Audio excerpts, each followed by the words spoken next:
మే 4, 2024 సుందరయ్య విజ్ఞాన కేంద్రం సోయాబాల్ ఖానులో Telangana APCLC committee ఆధ్వర్యంలో ఆపరేషన్ కగారును వెంటనే నిలిపివేయాలని, ఆదివాసులను చంపవద్దని రౌండ్ టేబుల్ సమావేశం నిర్వహించారు. ఈ సందర్భంగా ఆదివాసులపైన జరుగుతున్న హత్యలను ఏపీసీఎల్సీ తెలంగాణ కమిటీ ఖండించింది. ఇదే సందర్భంగా ఎన్ వేణుగోపాలరావు గారు మాట్లాడుతూ, రాజ్యం ప్రజలపైన యుద్ధం ఎప్పుడో స్టార్ట్ చేసింది. ఆ యుద్ధం నుంచే ఇప్పటికీ కొనసాగుతుంది. ప్రజలు యుద్ధ సమర్థులై ఉండక తప్పదంటూ హెచ్చరించారు. యుద్ధం అంటే సాయుధులపైన ఉండాలి, కానీ సాయుధులు కాని ప్రజలపైన యుద్ధం చేస్తుంది ఈ ప్రభుత్వం. 29 మంది ఎన్కౌంటర్లో మరణించారని ప్రకటించిన ఈ ప్రభుత్వం 17 మందే మా కార్యకర్తలని మావోయిస్టులు ప్రకటించారు. 17 మంది ఆదివాసీ బిడ్డలని హత్య చేసింది ఈ ప్రభుత్వం, పోలీస్ వ్యవస్థ అంటూ మాట్లాడారు. ఈ హత్యాకాండకు కారణం మావోయిస్టులను బూసిగా చూపెడుతుంది, కానీ అక్కడ దాగి ఉన్న భూమిలోని ఖనిజాల కోసమే ఈ దోపిడీ వ్యవస్థ పోలీసులను ఉసికొల్పి అక్కడి ప్రజలను చంపి భయభ్రాంతులకు గురి చేసి ఆ భూమి నుంచి తరిమేద్దామని చూస్తున్నది. కానీ భూమి ఉన్నంతసేపు ఏనో ఒక కాడ మొక్క మొలుస్తూనే ఉంటుంది. ఎప్పుడు సెలయేరు మాట్లాడుకునే మే 3 నాటికి 19 ఎన్కౌంటర్లు జరిగాయి. పోలీసులు ప్రకటించారు 92 మంది చనిపోయారు. ఇప్పుడు భవానీ చెప్తున్న ప్రకారం ఈ సంఖ్య ఇంకా కూడా పెరిగి బహుశా 97, 98 అవుతుంది. 100 మంది 120 రోజుల్లో 100 మంది చచ్చిపోవడం అనేది, 100 మందిని చంపేయడం అనేది ఎంత మానవ విషాదం. ఇది మనుషులైనందుకు మనం తగులుతారు. ఎందుకు తగలడం లేదు మనుషులు? ఎందుకు మావోయిస్టులు అనగానే లేదా ఆదివాసులు అనగానే అసలు ప్రకటనలు వస్తూ ఉన్నాయి. 29 మంది ఎన్కౌంటర్లో చనిపోయారు అన్న దగ్గర 12 మంది మాత్రమే మా కార్యకర్తలు, 17 మంది ఆదివాసులే. వాళ్ళని ఇళ్ల నుంచి, గూడాల నుంచి, పొలాల నుంచి తీసుకుపోయి ఈ శవాలతో పాటు ఆ శవాలు పెట్టారు అని వాళ్ళు ఇచ్చిన ప్రకటన వచ్చింది. ఈ ప్రకటన ఎంతమందికి చేరుతూ ఉంది? అట్లాగే బస్తర్ టాకీస్ లాంటి స్థానిక యూట్యూబ్ వీడియోలు ఉన్నాయి.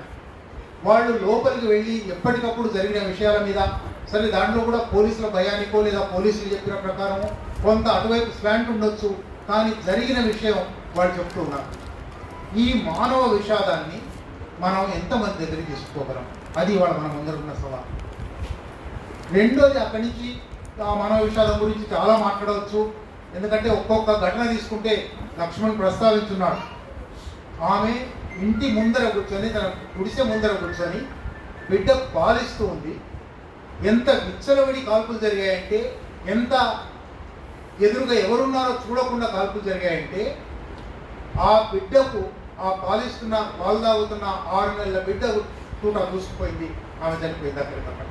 జనవరి 1, డిసెంబర్ 31 రాత్రి వాళ్ళు ఈ నూతన దినోత్సవ తప్పతాగి ఆ మర్నాడు, అంటే ఒకప్పుడు సల్వాజుడు స్పెషల్ పోలీస్ ఆఫీసర్ల పేరుతో చదువు లేని, శిక్షణ లేని లంపెన్ యూత్ని తయారు చేసి చేతిలో తుపాకీ పెట్టి ఏమైనా చేసుకో అని అన్నారు. ఇది కూడదు, ఇది రాజ్యాంగ వ్యతిరేకం అని సుప్రీంకోర్టు చెప్తే వెంటనే ఎస్పీఓలను టీఆర్జీగా మార్చారు. డిస్ట్రిక్ట్ రిజర్వ్ గార్డ్ అని పేరు. ఇప్పుడు డిస్ట్రిక్ట్ రిజర్వ్ గార్డ్ ఆ కాల్పులని చేస్తుంది. అంటే చట్టం చెప్పినా, రాజ్యాంగబద్ధం కాదని చెప్పినా, సుప్రీంకోర్టు చెప్పినా పాటించని ఒక స్థితి ఉంది. ఇది ఒక రాజ్యాంగ వ్యతిరేకమైన దుర్మార్గం అక్కడ సాగుతుంది. ఇది ఎంతమందికి తెలుసు? ఎంతమంది దగ్గరికి మనం తీసుకోగలిగాం? ఎంత అప్రజాస్వామిక, ఎంత రాజ్యాంగ వ్యతిరేక పాలన సాగుతున్నది. మొత్తంగా దండకారణ్యంలో, మొత్తంగా మధ్య భారత అరణ్యాల్లో, లేదా ప్రత్యేకించి ఇప్పుడు మాడ్లో, కాంకేర్, నారాయణపూర్, బస్తర్ జిల్లాల్లో. ఇది చాలాసార్లు మనం రాస్తున్నాం, కానీ మన సర్కిల్స్లో మాత్రమే చెప్పుకొని ఉన్నాము. ఇవి ఖనిజ వనరుల కోసం సాగుతున్న యుద్ధం. ఇది కేవలం మావోయిస్టులను తొలగిస్తాము అని వాడు ఇప్పుడు అంటున్నాడు, దాని దగ్గర కూడా వస్తాం. కానీ మావోయిస్టులను అక్కడి నుంచి తొలగించడం ఎందువల్ల అంటే మావోయిస్టులను తొలగిస్తే అక్కడి నుంచి ఆదివాసులను తొలగించే వీలు కలుగుతుంది. ఆదివాసులను తొలగిస్తే ఆ చేసుకున్న ఎంఓయూలన్నీ అమలు చేసి మొత్తం ఖనిజ సంపదను బహుళ జాతి సంస్థలకు అప్పగించే వీలు కలుగుతుంది. అంటే ఇవాళ అక్కడ మావోయిస్టుల మీద జరుగుతున్న దాడి లేదా ఆదివాసుల మీద జరుగుతున్న దాడి దేశం మీద జరుగుతున్న దాడి, దేశ సంపద మీద జరుగుతున్న దాడి. దేశం గురించి చాలామంది మాట్లాడతారు కదా, మాకు దేశ ప్రేమ ఉంది, దేశభక్తి ఉంది అంటారు కదా. ప్రతి ఒక్కళ్లకు ఈ విషయం మనం చెప్పగలిగినప్పుడు, ఈ విషయం ఒక్కడిలాగా తీసుకోగలిగినప్పుడు మొదట మానవ విషాదం పట్ల వాళ్ళని మనుషులుగా స్పందించమని అడగాలి. రెండు, వాళ్ళు దేశభక్తులైతే దేశం మీద ప్రేమ ఉంటే దేశ సంపద ఇట్లా కొల్లగొట్టబడుతుంది, దీనికి ఏం చేస్తారు? ఈ దేశ సంపద కొల్లగొట్టడానికి ప్రయత్నాలు చాలా రోజులు జరిగాయి. సల్వాజుడులో జరిగింది, తర్వాత ఆపరేషన్ గ్రీన్ హంట్లో జరిగింది, తర్వాత ఆపరేషన్ సమాధానంలో జరిగింది, ఆపరేషన్ ప్రహార్లో జరిగింది, ఇప్పుడు ఆపరేషన్ కగార్ అంటున్నారు. కగార్ అంటే చివరి అంచు, చివరి పోరాటం అని డిసెంబర్ 1 నాడు జార్ఖండ్లో పిఎస్ఎఫ్ పరేడ్ జరుగుతుంది, యాన్యువల్ పరేడ్. ఆ పరేడ్లో మాట్లాడుతూ అమిత్ షా అన్నాడు 6 నెలల్లో తుడిచిపెట్టేస్తాము. ఆయన ఆ మాట అన్న వారం 10 రోజులకే ఛత్తీస్గఢ్లో అప్పటి వరకు ఉన్న కాంగ్రెస్ ప్రభుత్వం పోయి, కాంగ్రెస్ ప్రభుత్వం ఏమి తక్కువ రిప్రెషన్ చేసిందని కాదు, తక్కువ దమనకాండ సాగించిందని కాదు, కానీ అది వెళ్ళిపోయి బీజేపీ ప్రభుత్వం వచ్చింది. ఇప్పుడు డబుల్ ఇంజన్ సర్కార్. డబుల్ ఇంజన్ సర్కార్ వచ్చిన తర్వాత జనవరి 1 నుంచి ఈ దాడులు ప్రారంభమైంది. మీరు చూస్తే వరుసగా, నేను ఇంతకుముందే లక్ష్మణ్ ప్రస్తావించాడు, వీక్షణంలోనూ ఆంధ్రజ్యోతి కోసం రాసిన వ్యాసం, అది ఆంధ్రజ్యోతిలో రాలేదు, పుస్తకంలో వచ్చింది. వీక్షణంలో రాసిన దానిలో ఒక లిస్టు వేశాను. అప్పటికి 17 ఎన్కౌంటర్, ఆ తర్వాత మరొక 2 ఎన్కౌంటర్లు చూపుతున్నారు. ఈ అన్ని ఎన్కౌంటర్లలోనూ ఎక్కడ ఒక 3 ఘటనల్లో మాత్రమే సాయుధ దళాలతో ఎదురుబదురు ఘర్షణ జరిగినట్టుగా ఉంది.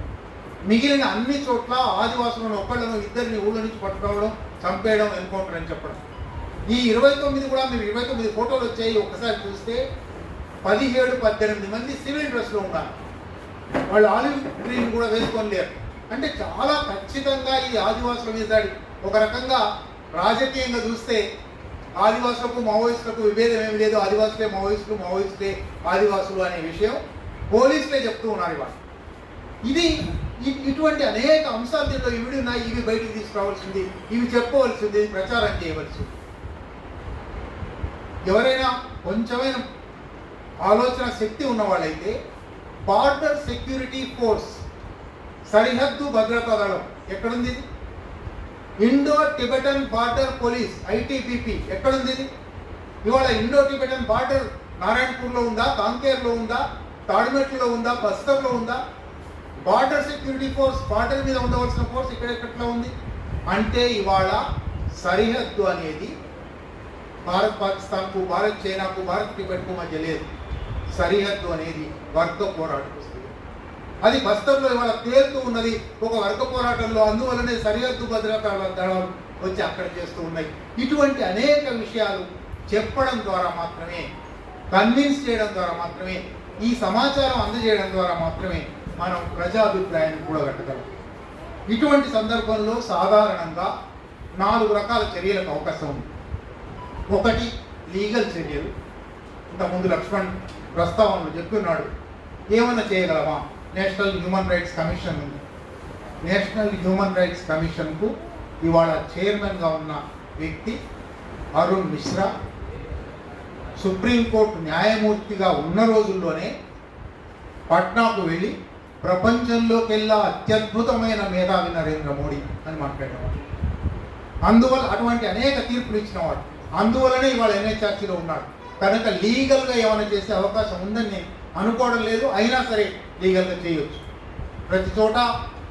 ఎందుకంటే ఆదివాసులు ఇళ్ల నుంచి తీసుకుపోయారు ఉంది కాబట్టి ఇవి ఊటకపు ఎన్కౌంటర్లు అని కోర్టులలో ఫైల్ చేయొచ్చు.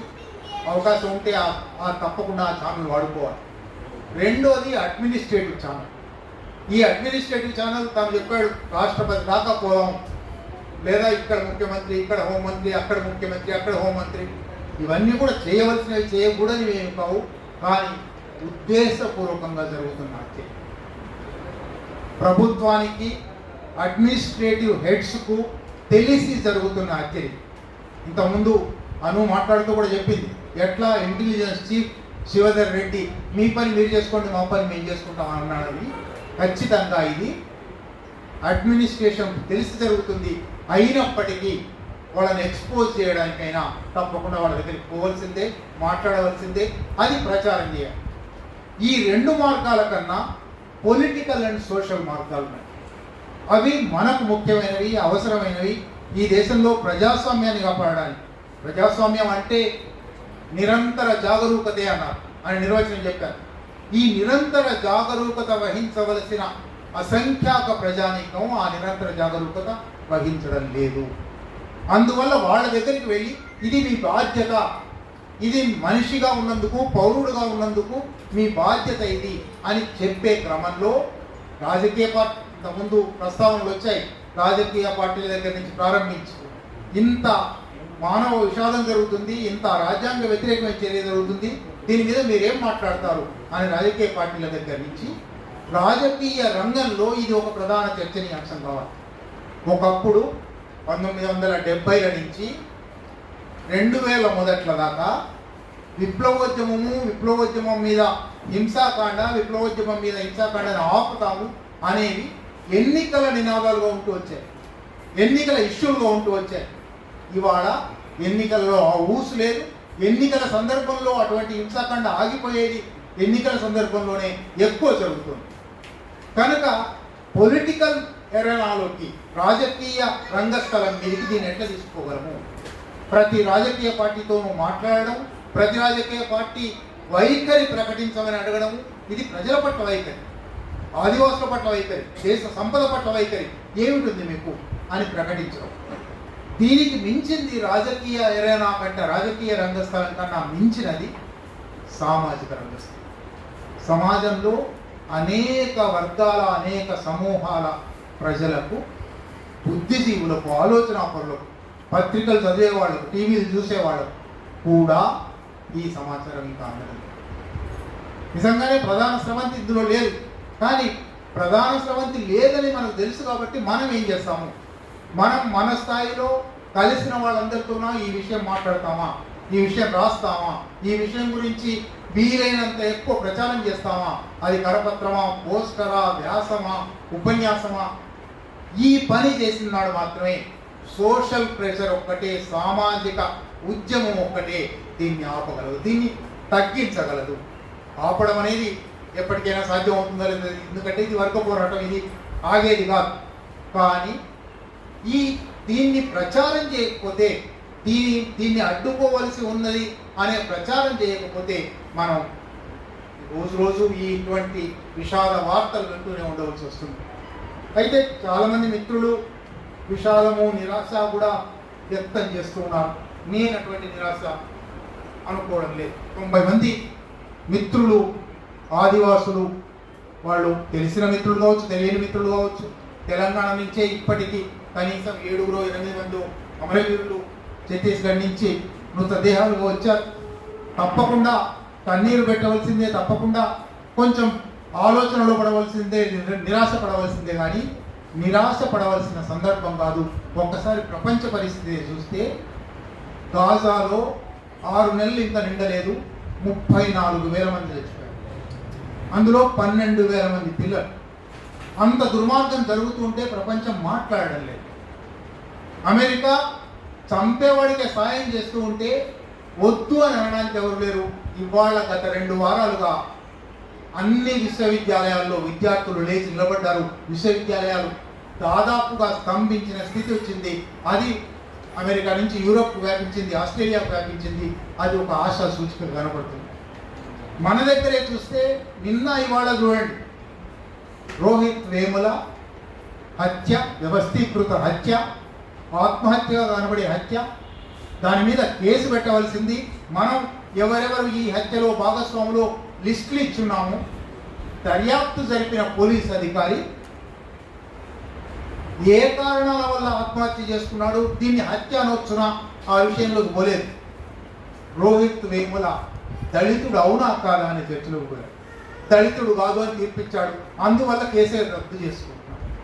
With drawn, lack of evidence. మీరు ఒకసారి 60 పేజీలు ఉంది, అది నెట్ మీద దొరుకుతుంది, చదివి చూడండి. నిన్న సాయంత్రం బయటపడింది.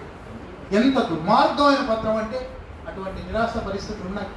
మరొక వైపు దిశ ఎన్కౌంటర్ సిర్పూర్కర్ కమిషన్ చాలా స్పష్టంగా వీళ్ళందరూ ఈ నేరం చేశారు, వీళ్ళ మీద చర్యలు తీసుకోండి అని చెప్పింది. చట్ట వ్యతిరేకంగా అదే కేసు మరొక చోట డివిజన్ బెంచ్ దగ్గర ఉంది. ఒక సింగిల్ జడ్జి సిర్పూర్కర్ కమిషన్ మీద స్టే విధించాడు. చుట్టూ జరుగుతున్నాయటువంటి విషయాలు నిజమే, నిరాశాపూరితమైన విషయాలు జరుగుతున్నాయి. కానీ అయినా అమెరికన్ విద్యార్థుల ఆందోళన కానీ, అమిత్ షా చేసిన 6 నెలలలో కూకటి వేళ్లతో పెళ్ళగిస్తాము లాంటి ప్రకటన, సరిగ్గా అది ఆయన ప్రకటన వచ్చిన రోజే ఇది ఆయన ఇంతకుముందు వాడు చెప్పిన సూరజ్ కుండ్ చింతన శిబిర్లో మాట్లాడాడు. 2023 డిసెంబర్ 1న జార్ఖండ్లో మాట్లాడాడు. రోజువారీ మాట్లాడుతున్నాడు మావోయిస్ట్ రహిత భారతదేశం చేస్తాము అని. 19